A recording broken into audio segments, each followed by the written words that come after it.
देखिए, इस्लाम की बात अगर आपने लाई है तो मैं आपको एक बात बताऊँ। अभी आपने देखा नमाज पढ़ रहे हैं, एक भी औरत नज़र आई? और इस्लाम में सबसे ज़्यादा अहमियत जो है नमाज को। तो अगर औरतों का इस तरह से लोगों के सामने आना इस्लाम में जायज़ होता तो उनको मस्जिद से नहीं रोका जाता। मस्जिद से रोक दिया गया क्यों? औरत का इस्लाम में एक मकाम है, समझ गए आप?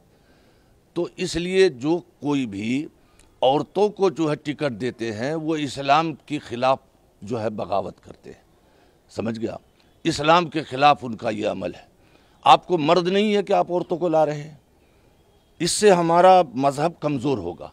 कमज़ोर इसलिए होगा कि देखिए, कल चल के कर्नाटक में हिजाब का मसला चला, उस पर काफ़ी हंगामा हुआ है ना। अब जाहिर बात है कि अगर आप अपनी औरतों को एमएलए, काउंसलर ये वो बनाएंगे बिला मजबूरी, तो फिर उससे क्या होगा? हम हिजाब को महफूज नहीं रख सकेंगे और इस मसले पर हम नहीं उठा सकेंगे। क्योंकि अगर हम इस मसले को मुतालबा करें हुकूमत के सामने तो हुकूमत कहेगी भाई आपकी औरतें तो अब जो है असम्बली हॉल में आ रही है, पार्लियामेंट में आ रही है, म्यूनसिपाल्टी के बोर्ड में जाके बैठ रही है, स्टेज पर बाज़ाब्ता वो जो है लोगों से अपील कर रही है। इलेक्शन में लड़ने के लिए घर घर हर एक के पास जाना पड़ेगा, हिंदू हो, मुस्लिम हो, कोई भी हो। और इस्लाम में औरत की आवाज़ भी औरत है, इसलिए मैं इसका सख्त मुखालिफ हूँ। आपको लड़ना है, आप मर्द हैं, मर्द को दीजिए ना भाई, जहाँ मजबूरी नहीं है।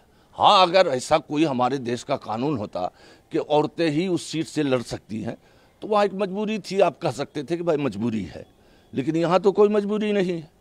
अब देखिए, मैं एक बात बताऊँ, मेरा जहाँ तक जहन कह रहा है कि औरतों को ये टिकट इसलिए दे रहे हैं या लड़कियों को, जैसा कि मैंने देखा दिल्ली के बल्दियाती इलेक्शन में, म्यूनसिपाल्टी का जो इलेक्शन है, लड़कियों को ज़्यादा आगे ला रहे हैं। अब मेरा ख्याल ये है कि इनका मकसद है कि भाई आजकल औरतों की ज़्यादा चलती है कि नहीं चलती है, तो अगर औरतों को जो है ले लो कब्ज़े में तो पूरा परिवार जो है कब्ज़े में आ जाएगा। इसके सिवा तो कोई मैं मकसद नहीं समझता। बयान महिला विरोधी सोच को दर्शाता है।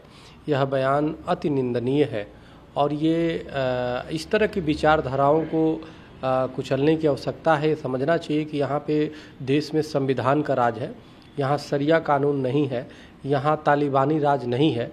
और जब तालिबानी राज नहीं है और शरिया कानून नहीं है तो इस तरह की बातें करना अपने आप में नारी समाज का अपमान है। स्वाभाविक रूप से जांच का विषय है कि अंदर क्या करते होंगे, तो ऐसे लोगों को सलाखों के अंदर होना चाहिए ताकि दोबारा कोई हमारे यहाँ नारियों पे इस प्रकार से दबाने का सोच भी ना सके।